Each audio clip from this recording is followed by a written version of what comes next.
sauti ndio waliokuwa wanachukua. Bwana Yesu asifiwe. Lakini ajenda imebadilika, Mungu amepindua. Anatoa maagizo kwa Musa ya kwamba mtu huyo akifa hana watoto wa kiume wapewe mabinti zake. Hiyo nimeiandika. Bwana Yesu asifiwe sana.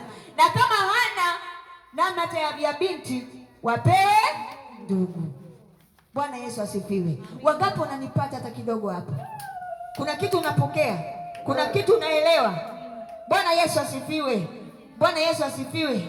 Rose, kuna kitu unakipata hapo? Kuna kitu unakiona hapo? Grace, kuna kitu unakielewa hapo? Mungu anapindua ajenda. Bwana Yesu asifiwe. Ana uwezo, hazuili na chochote. Hata kama ni sheria imewekwa, ukisimama sawa sawa na Mungu, kila kitu kinabadilika. Mpigie Yesu makofi. Bwana Yesu apewe sifa. Amina. Haleluya. Endelea hapo. Na ikiwa hana ndugu, mtawapa ndugu za baba yao urithi wake. Narudia sura 10.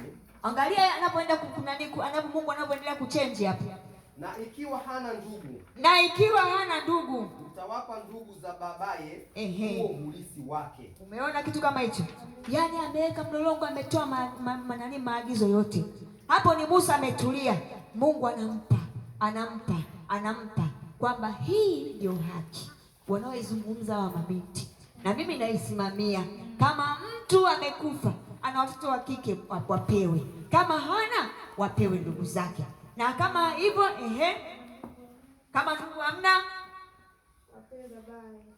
apewe nani? Michael, tunakutegemea. Kama ndugu hamna. Na ikiwa hana ndugu, mtawapa ndugu za baba yake huo urithi wake. Ndugu za baba yake huo urithi wake. Bwana Yesu apewe sifa. Amen. Mungu wetu ni Mungu mwema sana jamani. Mungu wetu ni Mungu mwaminifu kabisa.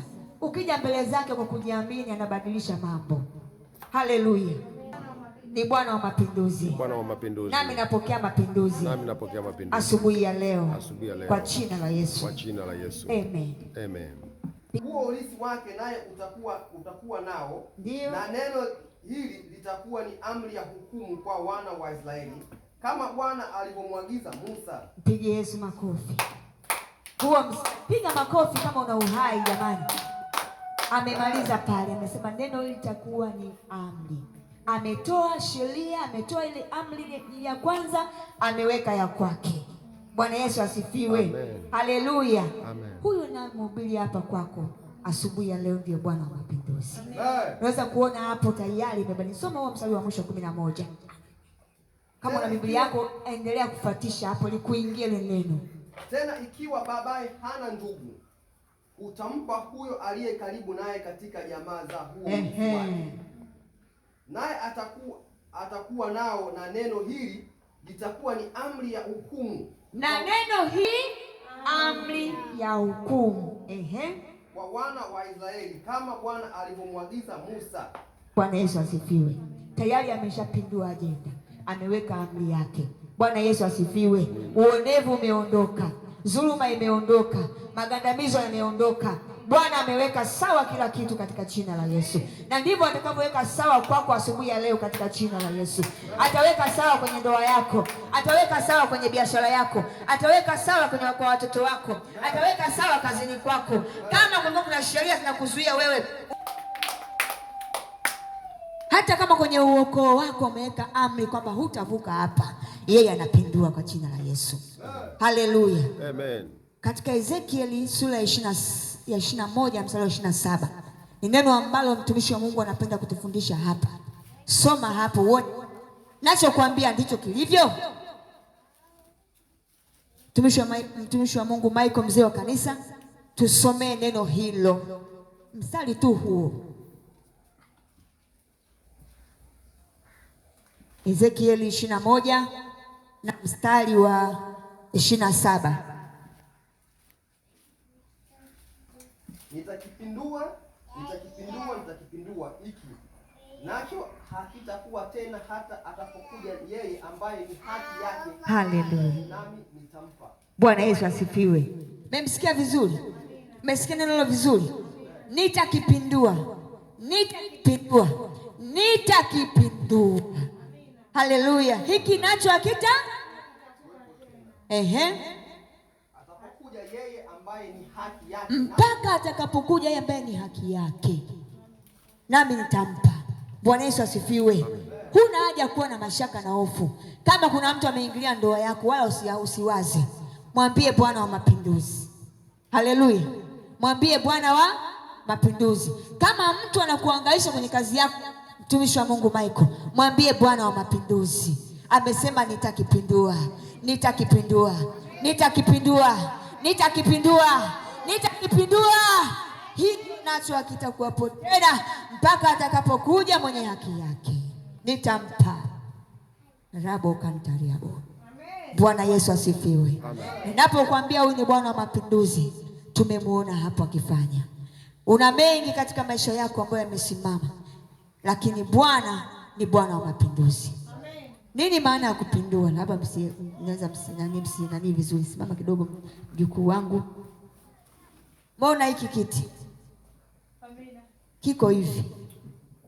Amekaa pale adui kwenye nafasi yako. Amekaa pale mtesi kwenye ndoa yako.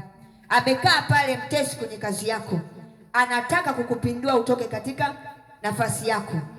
Bwana anasema nakuja, ninapindua. Haleluya, ninapindua. Ninapindua. Kama unaelewa, mpigie Yesu makofi. Hayo ndio mapinduzi. Haleluya. Bwana Yesu asifiwe. Wangapi wananielewa? Bwana akupe kuelewa. Maana mimi nilivyoelewa natamani vile, lakini najua kuna kitu kinaingia ndani yako. Bwana Yesu asifiwe. Hatutaogopa yapobadilika nchi. Bwana Yesu asifiwe. Kwa sababu tunaye Bwana wa mapinduzi.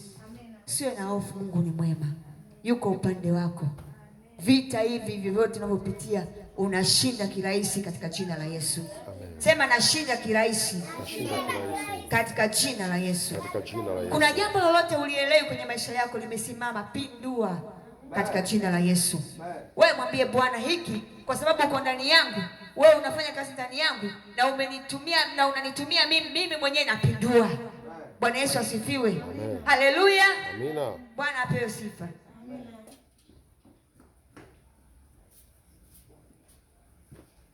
Haleluya.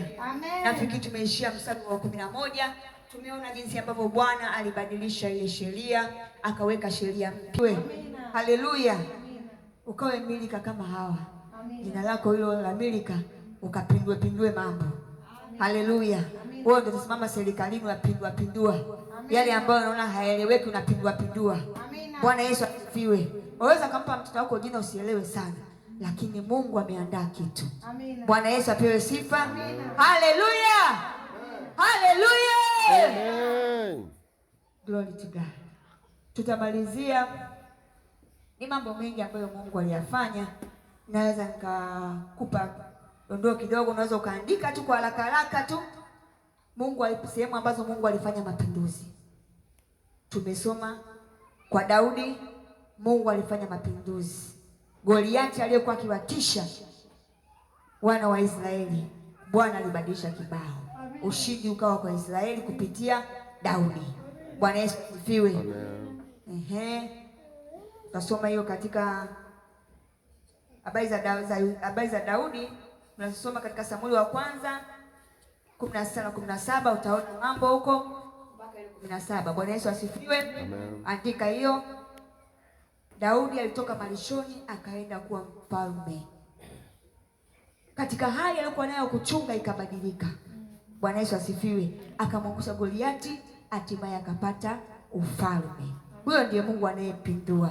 Alimtoa kule katika machungo, katika malisho, akamleta kuwa mtawala. Huyo ndiye Bwana anayebadilisha. Bwana Yesu asifiwe. Yusufu pia na yeye Mungu aliweza kumbadilishia maisha. Haleluya. Kutoka gerezani akaenda ikulu. Mwanzo sura ya 41 na mstari wa 14. Utasoma hizo habari kwa wakati wako. Haleluya. Bwana asifiwe. Lazaro naye Mungu alimbadilishia kutoka kaburini kuingia kwenye uhai. Haleluya. Bwana Yesu asifiwe. Habari za Lazaro utasoma katika kitabu cha Yohana sura ya 11 mstari wa 43 mpaka 44. Utaona jinsi ambavyo Mungu alimtoa kwenye mauti akamleta kwenye uhai. Kwa hiyo Mungu ana nguvu za kufanya mapinduzi makubwa. Bwana Yesu asifiwe. Hata kama wamekutegea mitego ya kufa, haitakayofanikiwa kwa jina la Yesu. Haleluya. Wamekusema kwamba tutakuvuruga mpaka uchanganyikiwe, uokote makopo, hutaokota katika jina la Yesu. Amina. Unatembea na Bwana wa mapinduzi.